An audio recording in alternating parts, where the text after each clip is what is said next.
അതായത് നമ്മുടെ ഇന്ത്യ മഹാരാജ്യം എന്ന് പറയുമ്പോൾ ഒരുമാതിരി 99% എല്ലാ മേഖലയും പറ്റിക്കലാണ്.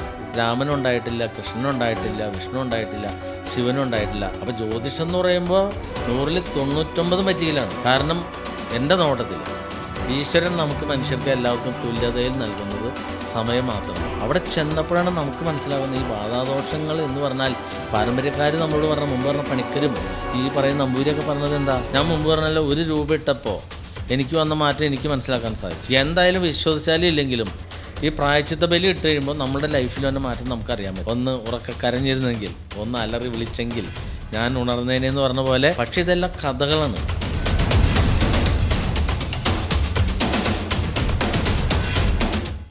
കാരണം നമ്മൾ ഒരു സ്ഥലത്തേക്ക് സ്ഥലം വിറ്റു പുതിയതായിട്ട് താമസിക്കാൻ ചെന്നു, അല്ലെങ്കിൽ വാടകയ്ക്ക് ചെന്നു. അവിടെ ചെല്ലുമ്പോൾ ആദ്യം നമ്മളടുത്തുള്ള ആൾക്കാരെ പരിചയപ്പെടും, അല്ലെങ്കിൽ അയൽവക്കം പേരൊക്കെ ചോദിക്കും അല്ലേ. എന്തായാലും നമ്മൾ പേര് ചോദിക്കും. അപ്പോൾ പേര് ചോദിക്കുമ്പോൾ സെബാസ്റ്റ്യൻ അല്ലെങ്കിൽ റോയി ജേക്കബ് എന്നൊക്കെ കേൾക്കുമ്പോൾ നമുക്ക് മനസ്സിലായി അത് ക്രിസ്ത്യാനിയാണ്. പിന്നെ മുഹമ്മദാണ്, ഷമീർ എന്ന് കേട്ടാൽ മുസ്ലിമാണെന്ന് മനസ്സിലായി. മറിച്ച് ജനാർദ്ദനാണ്, ദിവാകരനാണ്, ശങ്കരനാണ്, ശിവദാസനാണെന്ന് പറയുമ്പോൾ നമുക്ക് ഹിന്ദു ആണെന്നറിയാം. അപ്പോൾ നമുക്ക് വലിയ ക്യൂരിയോസിറ്റി ഉണ്ടാവും. ഇനി എന്താണ് അവരുടെ ജാതി അല്ലേ. ഈ ജാതി അറിഞ്ഞിട്ടുമാണ് നമ്മുടെ പിള്ളേരെ അവരുടെ വീട്ടിലേക്ക് കളിക്കാൻ വിടണോ, അവരുടെ പിള്ളേർ നമ്മുടെ വീട്ടിൽ വന്ന് കളിക്കണോ അല്ലേ. അങ്ങനെയല്ല സാധാരണ. അതിൻ്റെ കാരണം എന്താ, നമ്മുടെ സമൂഹം, ഈ ഹൈന്ദവ സമൂഹം ഇന്നും ജാതീയമായിട്ട് ഇന്ന ആൾ ഇന്നത് ചെയ്യാൻ പാടുള്ളൂ, അങ്ങനെ ചെയ്താൽ ജയിക്കുള്ളൂ എന്നുള്ള രീതിയിലേക്ക് വന്നത്. അപ്പോൾ തീർച്ചയായിട്ടും ഈ ജാതിക്ക് എതിരായിട്ട് നടക്കുന്ന ആളുകളുണ്ട്. അതായത് ചിലർക്ക് ഈ തലമുറയിൽ കുറേ പേർക്ക് കുട്ടികൾക്ക് ജാതിയെ പോലും അറിഞ്ഞുകൂടാ. അതായത് നമ്മുടെ മറ്റേ വേടൻ വന്നിട്ട് ഞാൻ പുലയനാണ് പറയനാണ്, നീ തമ്പുരാനുമല്ല എന്ന് പറഞ്ഞപ്പോഴാണ് ഈ കുട്ടികൾ, ചില കുട്ടികൾ കരുതുന്നത് അതേതാ ജാതി എന്നുള്ളത്. കാരണം അവർക്ക് ഇന്നത്തെ കാലഘട്ടത്തിൽ ചില കുട്ടികൾ പോലും പലയിടത്തും പഠിച്ചൊക്കെ വരുന്ന സമയത്ത് അവരതിലേക്ക്, അതെല്ലാം പരമ്പരയായിട്ട് അവരുടെ തറവാട്ടിൽ ഇപ്പം ഞാൻ മുമ്പ് പറഞ്ഞ പോലെ അയൽവക്കാരൻ്റെ ജാതി നോക്കിയ കുട്ടികളെ വളർത്തുന്ന ആൾക്കാർക്ക് പ്രശ്നമുണ്ടാവും. അല്ലാത്ത കുട്ടികളെ സംബന്ധിച്ച് അവരതിൽ വലിയ മൈൻഡ് ചെയ്യുന്നില്ല. അപ്പോൾ ഈ തലമുറയെ സംബന്ധിച്ച് അവർ നോക്കുമ്പോൾ ഈ ജ്യോതിഷം ഇതൊക്കെ എന്ന് പറഞ്ഞാൽ കുറേ മണ്ടത്തരം. അമ്മൂമ്മ പോയി അല്ലെങ്കിൽ അച്ഛനും അമ്മയൊക്കെ വല്ലപ്പോഴും പോയി കണ്ടിട്ടുണ്ട്. മറിച്ച് നമുക്കിത് ആവശ്യമില്ലാത്ത കാര്യമാണ്. പകരം നമ്മൾ മോട്ടിവേഷൻ ക്ലാസ്സിൽ പോയിരിക്കുന്നു.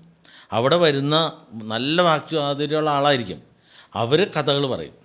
അവർ പണ്ടൊക്കെയാണെങ്കിൽ പുരാണ കഥകളാണ് പറയുന്നത്. ഇപ്പോൾ ജ്യോത്സ്യന്മാരുടെ അടുത്ത് പോയാൽ സാധാരണ അറിയാവുന്ന ഒരാൾ, ഇപ്പോൾ എൻ്റെ അടുത്തൊക്കെയാണ് പറയുന്നത്, ഞാൻ കൂടുതൽ പുരാണ ഇതിഹാസ കഥകളിലൂടെ പറഞ്ഞു കൊടുത്ത് മനസ്സിലാക്കും. പറ്റിക്കാനിരിക്കുന്ന ആളെ കഥയൊന്നും പറയില്ല. കാരണം അവരെ സംബന്ധിച്ച് നിങ്ങൾക്ക് കുറേ പ്രേതങ്ങൾ അലഞ്ഞ് നടക്കുന്നുണ്ട്, നിങ്ങൾ വീട്ടിൽ അങ്ങനെ ആ ബുദ്ധിമുട്ടുണ്ട്. അപ്പോൾ അതിന് വീട്ടുകാരെ എല്ലാവരെയും കൂടി ഒന്ന് കൂട്ടിയിട്ട് ചാർത്ത് എഴുതി തരാം.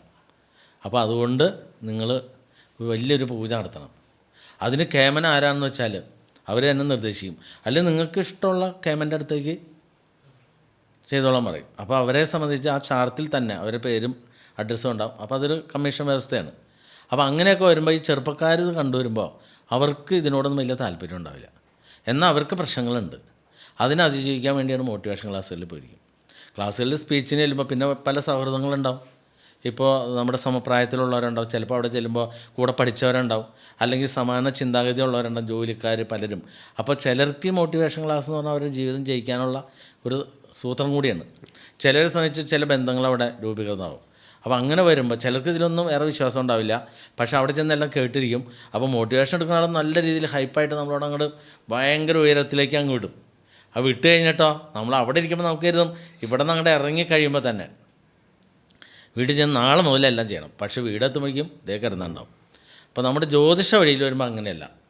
ഇപ്പോൾ നിങ്ങൾക്ക് ടെൻഷനാണ്, ഇപ്പോൾ ഈ പറഞ്ഞ പോലെ വലിയ ടെൻഷൻ. അപ്പോൾ എൻ്റെ അടുത്താണ് പറയുന്നത്, ഞാൻ പറയും വ്യാഴമാറ്റം.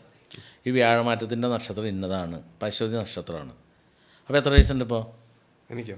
39. അപ്പോൾ ഷാജിക്കുമ്പോൾ 39 വയസ്സ്. അപ്പോൾ അശ്വതി നക്ഷത്രമാണ്. അശ്വതി നക്ഷത്രം വ്യാഴം 4-ൽ വന്ന് നിൽക്കുന്നു. പാരമ്പര്യ രീതിയിലുള്ള ആളുകൾ പറയും ഇപ്പോൾ നല്ല സമയമാണ്, കാരണം വ്യാഴം ഉച്ചത്തിലാണ്, 4-ലാണ്. അപ്പോൾ നമ്മുടെ ജ്യോതിഷ ആചാര്യ സംവാദമാണ്.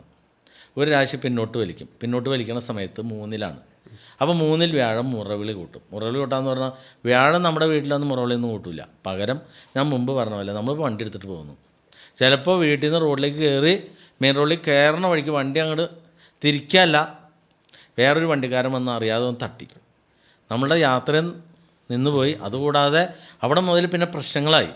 കാരണം അയാളോട് നമ്മൾ പറയാണ്, ചേട്ടാ ഒരു അബദ്ധം പറ്റിയതാണ്, എൻ്റെ മിസ്റ്റേക്കാണ്, അതിന് വന്ന നഷ്ടം ചേട്ടന് അത്ര തരാം. അയാൾ പറഞ്ഞു എനിക്കിതൊന്നും പറ്റില്ല, അതുമല്ല ഇനി വലിയ വാഹനമാണെങ്കിൽ നമുക്ക് കൊടുക്കാനും പറ്റില്ല, വലിയ വില കൂടിയ വാഹനമാണെങ്കിൽ നമുക്ക് പൈസ കൊടുക്കാൻ പറ്റില്ല. അപ്പോൾ നമ്മൾ പറയും ചേട്ടാ നമുക്ക് ഇൻഷുറൻസ് ക്ലെയിം ആക്കാം, അല്ലാതെ വേറെ എന്നെ കൊണ്ട് നിവൃത്തിയില്ല എന്ന് പറഞ്ഞാൽ ചിലപ്പോൾ അയാളതൊന്നും സമ്മതിക്കില്ല. ഭയങ്കര ബഹളം, ഇനി ഭരണതലത്തിലോ അങ്ങനെ വല്ല സ്വാധീനോടെ അവൻ എന്ത് ചെയ്യും, അപ്പോൾ തന്നെ പോലീസുകാരെ വിളിച്ച് പറയും. പോലീസുകാർ വന്നിട്ട് അയാളുടെ മുമ്പിൽ വെച്ച് ഒന്നുകൂടി പേടിപ്പിക്കും. അപ്പോൾ നിയമവാഴ്ചയെ കുറിച്ച് അധികം അറിയില്ലാത്ത ഒരാളിനെ അയാളും കൂടുതൽ പേടിക്കും.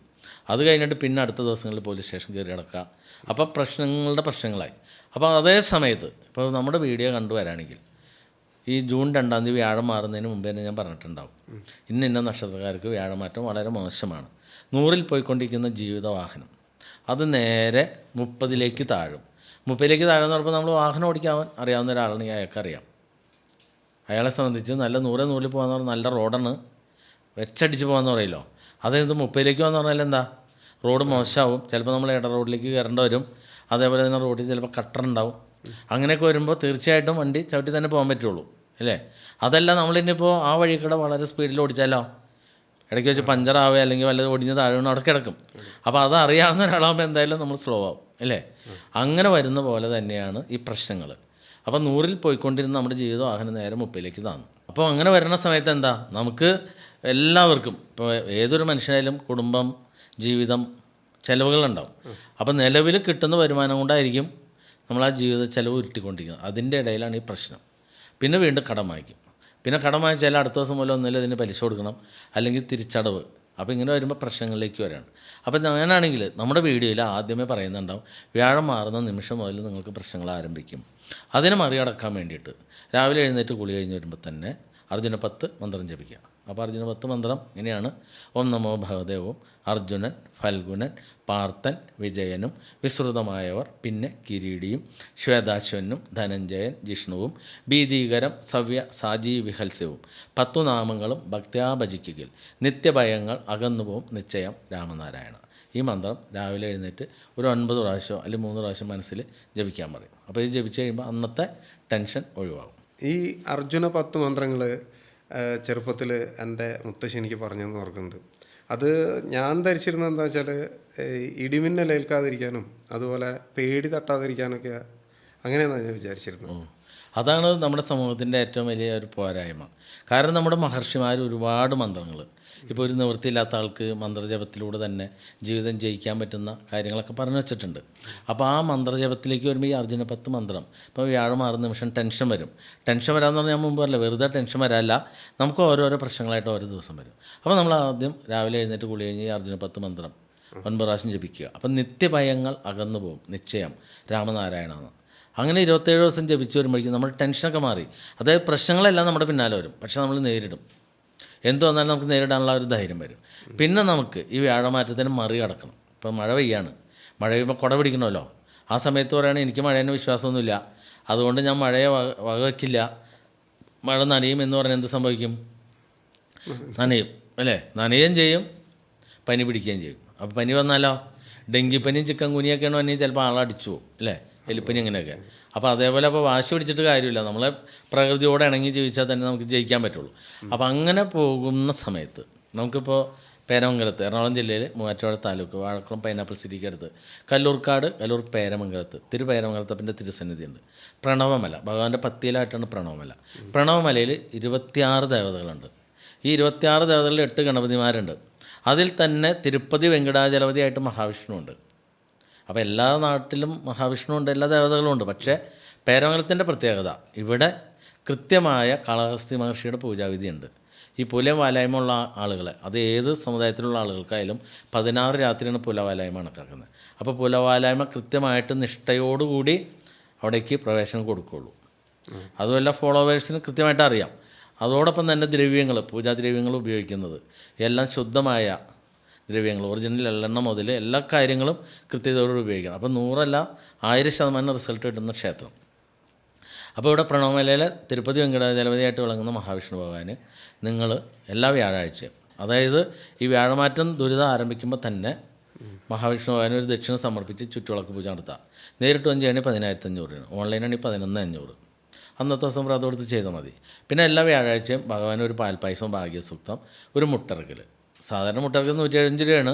ഈ വ്യാഴമാറ്റ ദുരിതത്തിൽ വരുന്ന ആളുകൾക്കായതുകൊണ്ട് 100 രൂപയ്ക്ക് കൊടുക്കും. അപ്പോൾ 100 പിന്നെ 130 230 രൂപ എല്ലാ വ്യാഴാഴ്ചയും ചിലവഴിക്കുക. അതോടൊപ്പം തന്നെ തിങ്കളാഴ്ച പ്രണവമലയിൽ പൂർണ്ണ പ്രതിഷ്ഠ നടത്താവുന്ന സമ്പൂർണ്ണ പൂജകളുള്ള ഏക മഹാദേവ ക്ഷേത്രമുണ്ട്. അവിടെ ഭഗവാന് ധാര, കൂളോഷ്പാഞ്ചലി, പിൻവിളക്കുള്ള നിവേദ്യം 100 രൂപ മുട്ടിറക്കൽ അങ്ങനെ നടത്തുക 200 രൂപ. അപ്പോൾ നിങ്ങൾക്ക് എല്ലാ തിങ്കളും വ്യാഴവും പ്രണവമലയിൽ വഴിപാട് ചെയ്യാം. അപ്പോൾ ഈ വ്യാഴമാറ്റ ദുരിതം നമുക്ക് എല്ലാ കാര്യങ്ങളും സ്മൂത്തായിട്ട് നടന്നു പോകാനായിട്ട് വളരെ ഈസി ആയിട്ട് സാധിക്കും. അപ്പോൾ നമ്മൾ മുമ്പ് പറഞ്ഞപ്പോൾ ഈ മോട്ടിവേഷൻ ക്ലാസ്സിലേക്ക് പോയി നമ്മുടെ ഈ സമയം കളയുന്ന നേരം കൊണ്ട് നിങ്ങൾക്ക് ഇങ്ങനെ ജീവിതത്തിലൊരു പ്രശ്നമുണ്ട്, ഈ വീഡിയോ കാണുന്ന നിമിഷം തോന്നാണ്, അല്ലെങ്കിൽ ഇൻ്റർവ്യൂ ചെയ്യുന്ന സമയത്ത് തോന്നാണ്, ഇങ്ങനെ ഒരു സംഭവം ഉണ്ടല്ലോ. അപ്പോൾ ഈ അർജുനപ്പത്ത് മന്ത്രം ഇത്ര പവർഫുള്ളായിരുന്നു മുത്തശ്ശി പറഞ്ഞു തന്നിട്ടുണ്ട്. പക്ഷേ നമ്മൾ ചെറുപ്പത്തിൽ അത് വേണ്ട സാധനമാണെന്ന് എഴുതിയിട്ട് വേണ്ടെന്ന് വെച്ചു. അപ്പോൾ ഇതെല്ലാം നമുക്കറിയാമെങ്കിൽ നമ്മൾ വേറെ ഒന്നിൻ്റെ പിന്നാലെ പോയില്ല. നമുക്കറിയാലോ നമ്മുടെ ജീവിതം എങ്ങനെ ജയിക്കണം. അതോടൊപ്പം തന്നെയാണ് നമുക്ക് ജീവിതത്തിൽ പരാജയം വരുമ്പോൾ